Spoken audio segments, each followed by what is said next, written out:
Looking for local? Even more local? CCX Media gives you the option to connect with your community on multiple levels. CCX Create welcomes you, community residents, to connect and experience television in an exciting way. The free TV classes we offer will have you on your way to creating TV, and our wide variety of content can be watched at home or on the go. Connect to what's happening in your community. Visit ccxmedia.org.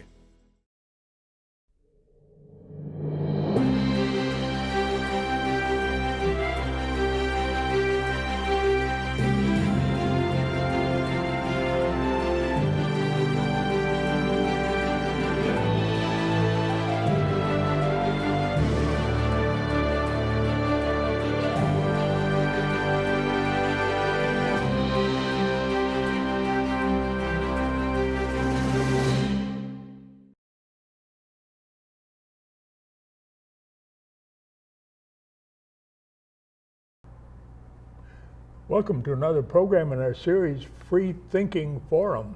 I'm Bill Weir, a producer and host, and I'm delighted to have with me today Dave Shuck. Hi, Bill. Welcome, Dave. Thank you. And tell us a little bit about your great achievements in artificial intelligence. Were they primarily?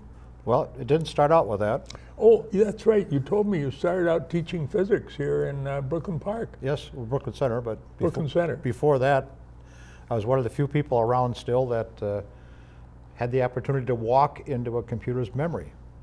Wow. So there was a 12K computer in South Minneapolis. When they turned it on, it drew over 250,000 amps of current.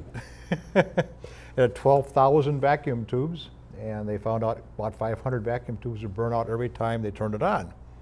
Oh my gosh. It was an interesting computer designed by Seymour Cray. My job at that point in high school with a top secret security clearance was to go to the University of Minnesota and do research on magnetic bead hysteresis characteristics. In other words, how does something magnetize or not magnetize, and how can you make it faster?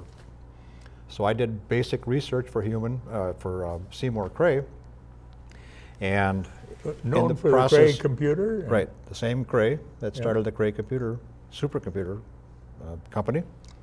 A long history in computers. First scientist at 3M to automate a test lab with a computer. Worked with IBM. I helped develop and announce the original PC, and worked with countries all over the world with technology and how to implement it. And now you're retired? Retired. But you still are keeping up on artificial intelligence. Keeping a thumb on that, seeing what's happening, and trying to understand it. I think a lot of people call something artificial intelligence, like our smartphones here. Right. But more aptly called a smart computer, isn't it? I call it a smart computer. So what is AI then? Well, AI basically, in my opinion, and some people are joining me with that, is a computer that can learn and program itself and improve itself. And as opposed to like an AI computer in a car, the computer's not going to get out of the car and be able to do another job. It's specifically designed to run a car or run an airplane. An artificial intelligence computer in a car or an airplane is designed to help fly the airplane. But it's not really artificial intelligence by your definition. No. Because it can't learn by itself. Right. Now, these have artificial intelligence, they say, in them, and it's a part of it. It's a little piece of it, but it can't really learn. So I don't consider it real artificial intelligence. Yeah. What would be an example of learning? There was something in the news about China playing Go.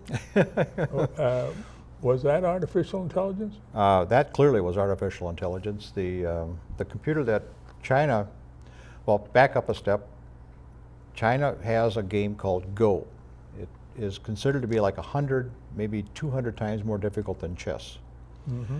They say it would be impossible for a computer, even with artificial intelligence, to beat a human playing that game because it involves intuition.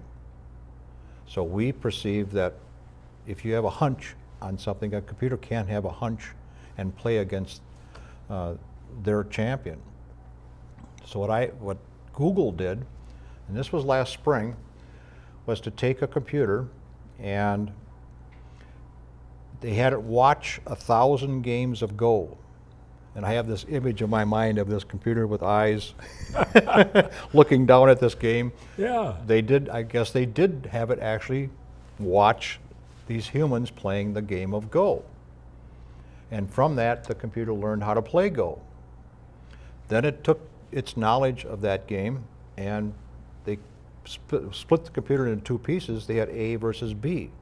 Oh, and different parts of the computer right. playing So against part each of other. it playing against each other. So they broke the computer into two pieces and had it play against itself. They took the winner of that game and then had that be the beginning of the next game. And the difference in speed with the humans playing it took hours and hours for the humans to play Go. The computer did it in 1/1,000,000th of a second. Wow. So now in a second, it played 1,000,000 games of Go. Each time the games got better. Wow. So in 10 seconds, in 2 hours, it's gotten a lot better. Oh, yes. So contrary to what the Chinese had thought, the Google computer came in and basically blew away the world's champion of Go. That caused a problem for China. Well, wasn't the Google different? Didn't they just tell it the rules or? Well, they did that later. Oh. So that was the first computer. This was last spring. So this is relatively recent. And that's the thing that's about AI. This stuff is exploding. It's just happening so fast right now. It's hard to keep up. But last spring was a 48-core processor, 48 processors, I should say, played against their human with this computer learned, I'll be careful how I say this because it's important to hear the distinction. The computer had learned from humans how to play Go. Just recently, like 2 weeks ago, they took a quad core, a cell phone, not a cell phone, but basically the processor that's in here, and had it learn how to play Go by giving it just the instructions for the game and no programming. So it started out playing Go like a 2-year-old would play Go. It had no idea how to play it. And it played against itself. But again, the same way it learned before, A versus B in the computer. So one side, and that became, whoever won the game became the basis of the next game. Took 1/1,000,000th of a second to play the game. Better, better, faster, faster. So now the quad core computer playing Go was pitted against the computer with 48 processors that had beat the Chinese champion. The cheap computer beat it 100 games to nothing. Wow. Suggests 2 that the weeks ago. humans didn't know how to play the game of Go, and it turns out that's the case. Though the Chinese exploded watching how it played the game. It's a whole new way of playing the game of Go.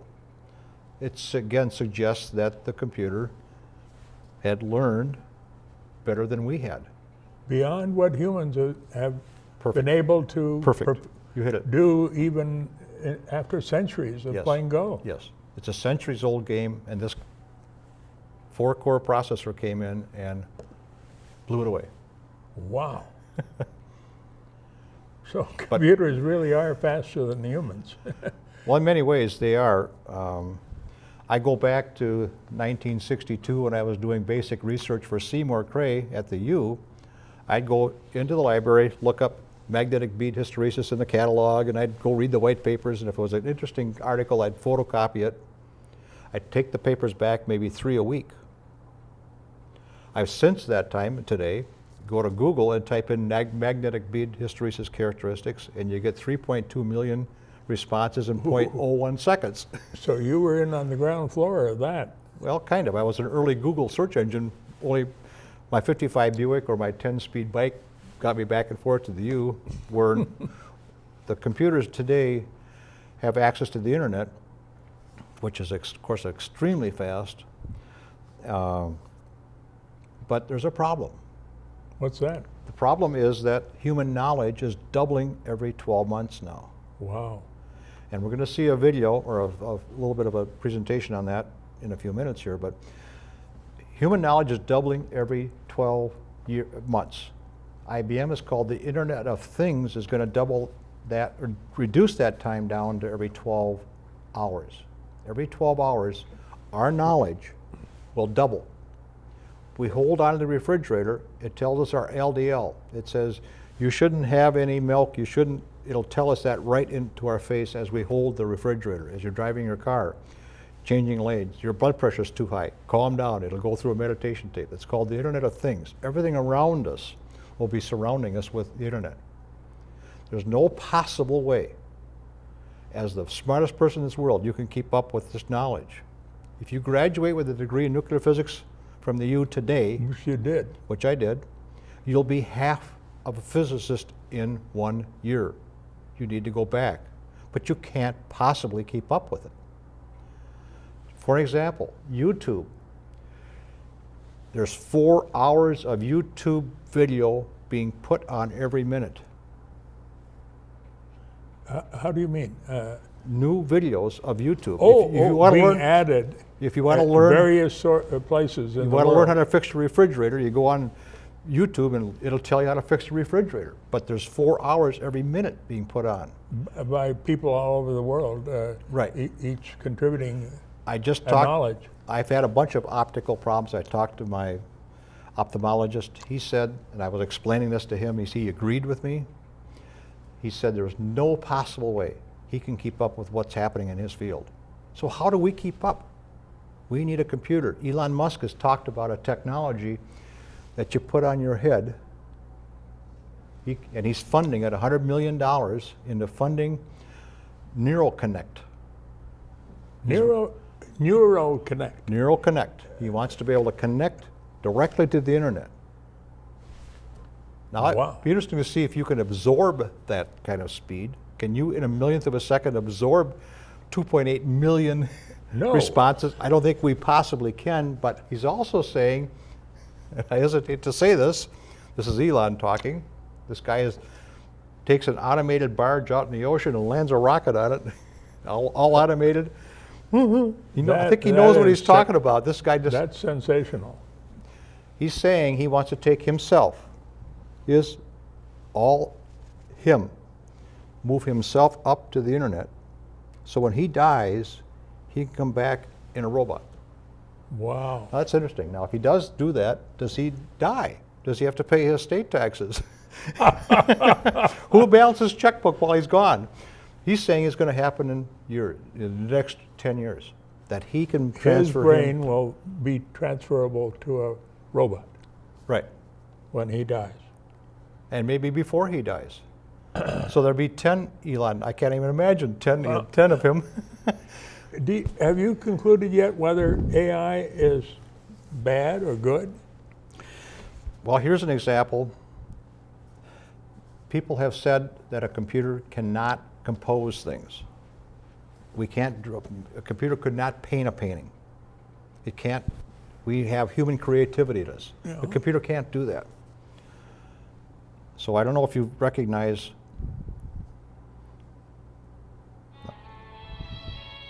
This composer, Yeah. do you know what it That's is? something composed by This a is computer. By a computer, Yeah. okay? And as I've been talking all along, that was done pretty quickly. Yeah. There's a company that does soundtracks for movies.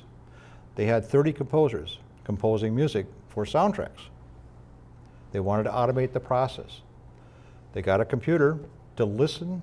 Now this has human input again. I keep thinking about, well, they could do it without human input somehow. But right now this was done with human input in that company exposed the computer to 1,000 classical songs. From that, they had it go out and start composing music. They had a little problem because it came up with some notes that couldn't be played. So they had to teach it a little bit about how musical instruments work. They had to tone it down a little bit, but it put 30 people out of work.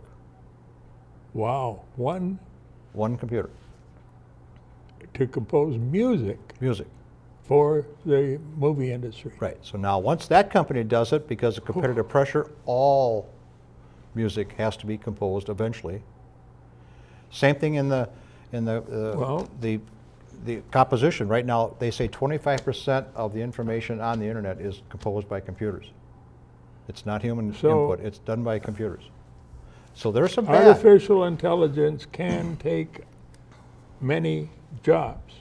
It can take many, many jobs. Many. Oxford has forecast when artificial intelligence becomes a real thing, and I'm saying 2025, but that is up for discussion. It may happen faster, it may happen slower, but they're talking a 50% unemployment rate in this country. Wow. Now, the other side of that, I'm in a conference, and the guy next to me was talking about he had a weird thing happen to him. He had a problem with his retina, or his iris.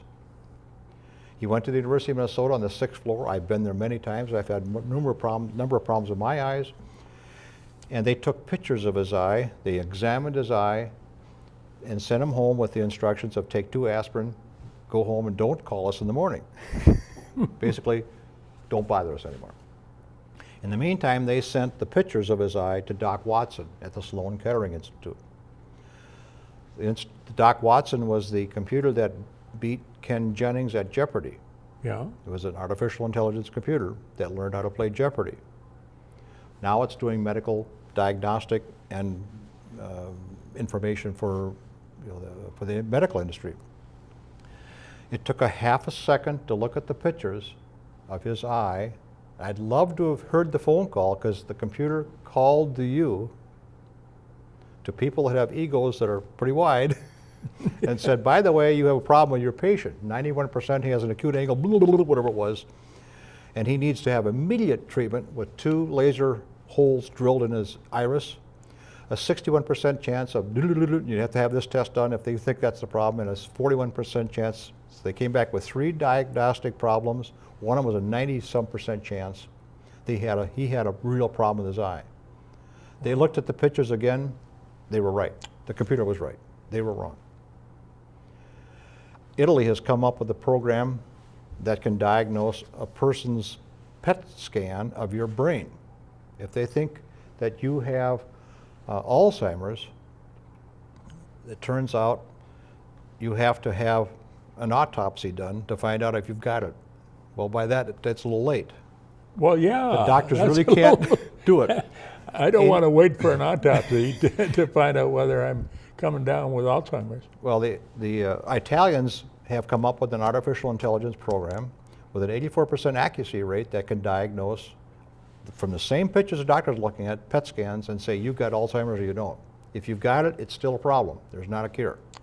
But they can do a lot of things to slow it down Yeah, if they know you've got the problem. right. The British have developed a knife that can take a human hair and cut it into 1,000 pieces. 1/1000th of a human hair. Right, and cut it into 1,000 pieces. It cannot be run by a doctor. It's got to be run by an AI computer, because the doctor's heart is beating. As he controls the knob, the joystick, his heart beats. Oh, yeah. It makes the knife wiggle. It's Can't have that. developed for, I don't recall the name of the problem, but a film can grow on your retina. There's a 90% chance of blindness if they go in with a knife and try to peel it off. And that's what you have to do. With the artificial intelligence computer, a 5% chance of blindness. So Yeah. there's a lot of good that can come from this, and a lot of good is coming from artificial intelligence, but a lot of bad. Yeah. And Now, we've only got about 7 minutes left, so do you want to introduce the Atlas? well, we talked about can it take my job? Probably the safest job today is to be a plumber, a carpenter, electrician, somebody that has a body and a mind that you can put together to go out and fix a problem.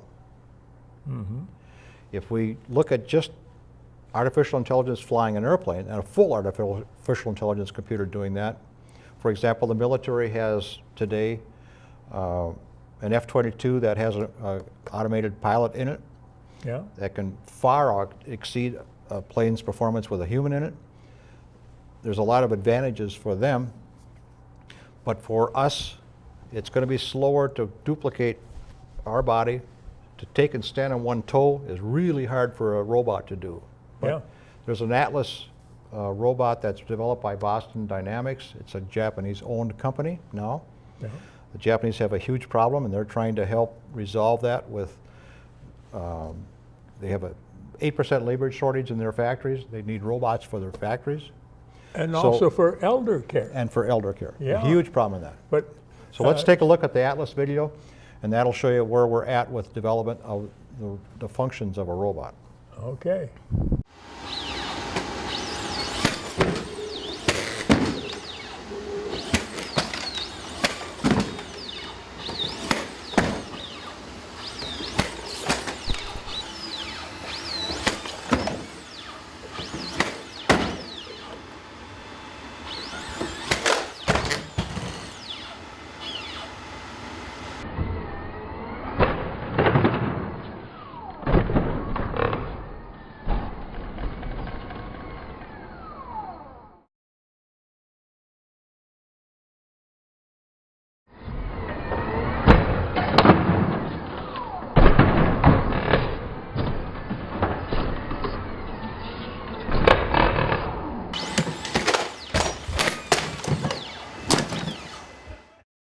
Wow, that's how could an artificial intelligence robot do that? Well, it involves a lot of onboard computing power. It also involves a huge development from a company called NVIDIA that does graphics processing, image processing. Yeah. One of the pieces that has been necessary for a computer or a robot to take over jobs, I hate to say it that way, but it's got to recognize images of people. It's got to be able to capture what it sees. As we develop the car technology, it's really going to be important. Well, for example, there's a German car that was in a test. It was following a truck, and there were 3 cars ahead of it. The fourth car, the leading car had an accident. The second one crashed into it. The radar on the artificial intelligence car is a little bit more than regular smart computer, but it saw under the truck and saw there was a problem that a human couldn't have seen. And it stopped the artificial intelligence car without an accident. Wow, that's worth something. Be nice to have that, just that radar sensor in your car. Now, we have many more questions, and I hope you can be with us for a second half hour. Okay. What else? Is there anything else we should talk about on the Atlas and how it can Well, again, the Atlas is flip? a Japanese-owned company, Yeah. and they're investing a lot of research into that because of their problem with an aging society. They need health care, and they're going to beat us, I think, to the punch in developing a functional robot. I wonder how elderly people will feel being waited on by a robot. Well, I think part of that is developing a robot that's got a personality. It can think and act like a human. There's a mouthful. So the elder person can kid around with the robot? Well, there's been in our interesting society, we've had a person in California, interesting state, say that he wants to marry his robot. Because it doesn't crab at him and don't take out, you haven't taken out the garbage, Yeah. For him it's a great partner, and it's a long ways from being a real human being, and I don't know if that, A good companion. a good companion. Yeah. Anybody that has a dog or a cat, they're not a human being, but they sure are good companions, Oh, they are. especially as you get older. Indeed. We were just talking about how a computer can act like a human. I've got a video to watch about Sophia. Sophia is a robot that's been developed by Hanson Robotics. That's a US company. Yeah. And they're working on developing this technology for true artificial intelligence to be in a robot. It's not there yet, but Sophia was granted citizenship by Saudi Arabia, where women really can't get to be a citizen in Saudi Arabia.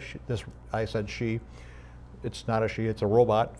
But you watch this robot, it's trained with the facial responses that you see in a person. And as you watch the video, realize that this computer was not programmed with the answers or the questions that it's going to be discussing. Well, maybe we should hold that for our second half hour. Well, whatever. Okay. It's so good to have you with, and this wealth of knowledge. And thank you for tuning in.